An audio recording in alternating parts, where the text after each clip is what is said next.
খোকনকে উচিত শিক্ষা দিয়ে অরুর কথা জানতে পারলো শ্যামলী। হ্যাঁ বন্ধুরা, এমনটাই দেখা যাবে। তাই সম্পূর্ণ জানতে ভিডিওটিতে লাইক দিয়ে চ্যানেলটি সাবস্ক্রাইব করে দেখতে থাকুন।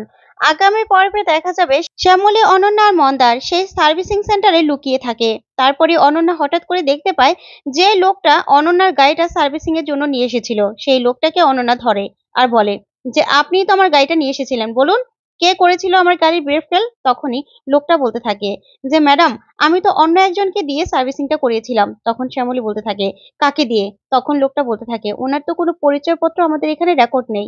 তখনই শ্যামলী রেগে যায় আর বলতে থাকে কি বলছেন আপনি, আপনি একজনকে দিয়ে গাড়ির সার্ভিসিং করালেন আর তার কোনো আইডি কার্ড, তার কোনো প্রুফ এখানে নেই, সেটা কি কি করে হয়, তার কোনো ছবি বা কিছুই নেই। তখনই লোকটা নিজের মোবাইলটা বের করে বলতে থাকে আপনাদের লাকটা না খুব ভালো, তার ছবিটা ডিলিট হয়নি, এই যে দেখুন তার ছবিটা।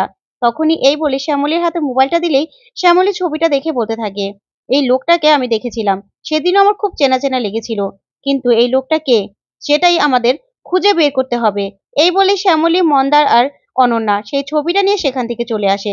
তো বন্ধুরা, এবার কি তাহলে শ্যামলী জানতে পারবে ওর ভাই এই কাজ করেছে? তোমাদের কি মনে হয় অবশ্যই কমেন্ট করে জানাও। ধন্যবাদ।